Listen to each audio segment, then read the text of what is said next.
Let's start by understanding fractional banking and how it's linked to gold.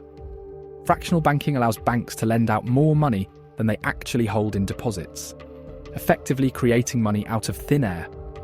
This system has fueled economic growth for centuries, but it's built on a fragile foundation, one that gold historically helped to stabilise. In the past, banknotes were backed by gold reserves, meaning there was a direct link between money in circulation and physical gold held by banks. This gold standard helped limit how much money could be created, ensuring that paper currency retained its value. But once countries abandoned the gold standard, starting with the US in 1971, central banks gained the freedom to print money without restraint. This shift has led to an explosion of debt and a weakening of currencies, as the safety net that gold once provided was removed.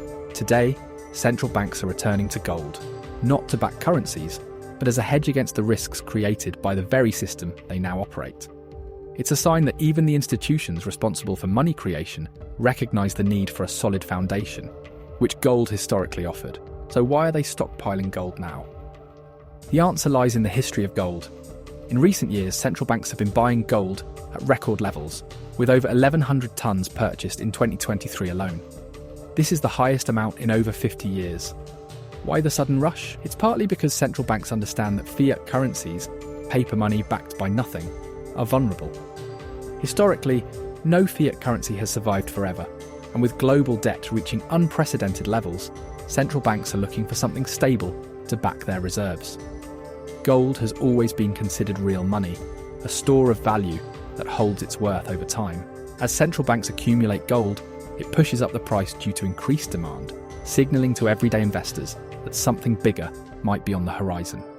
These institutions are essentially hedging against the risks in the financial system that they helped create. The printing press and how money printing affects gold prices. Let's be clear about what money printing really is. It's essentially a legal form of counterfeiting. When new money is created out of thin air, it's like adding counterfeit currency into circulation. While it may seem like there's more money available, the real effect is that each unit of currency becomes worthless. This loss in purchasing power is what we call inflation. While the extra cash might give the illusion of wealth, the reality is that it buys less than it did before.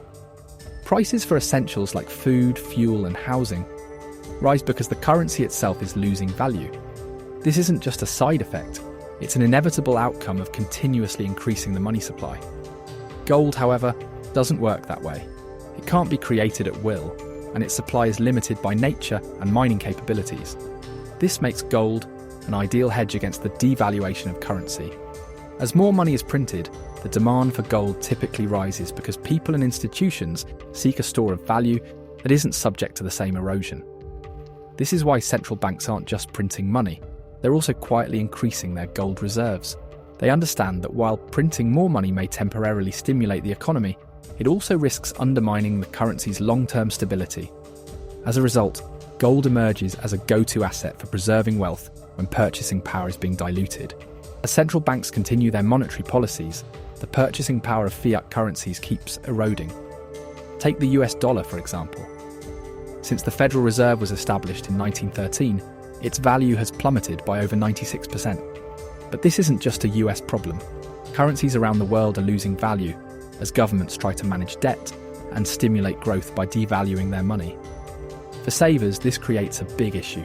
When the value of money drops, what you can buy with it shrinks. That's where gold steps in. Unlike paper money, gold isn't subject to printing presses or policy decisions. It's a finite resource with intrinsic value. Throughout history, gold has retained its purchasing power, even during times of high inflation or economic crisis. That's why central banks have been quietly increasing their gold reserves. More than 1,100 tons were purchased in 2023 alone. They understand that when currencies weaken, gold provides stability. Gold doesn't just hold value, it often appreciates when fiat money loses strength. Its prices surge because, in a world where paper money can be printed at will, gold stands as a beacon of reliability. For individuals and institutions alike, owning gold during periods of currency devaluation is not just a strategy, it's a necessity for safeguarding wealth. So what's the takeaway here? We're at a point where central banks are buying gold to hedge against the very system they created, all while continuing to print money and devalue currencies. The actions of these institutions serve as a wake-up call for anyone looking to protect their wealth. When central banks accumulate gold at record rates, it signals that they're anticipating instability in the global financial system. If you're still relying on fiat money alone, it's time to rethink your strategy. Gold is more than just a shiny metal. It's financial insurance that has stood the test of time. Whether you're an experienced investor or just getting started, understanding how money and gold work is crucial for navigating the economic landscape ahead. If you'd like any free advice, whether it's jewellery-related, investment tips, or information about acquiring gold bullion from the right place, don't hesitate to reach out. Get in touch at James Marsh, blackwelljewellers.co.uk. We're here to help you make informed decisions and secure your financial future.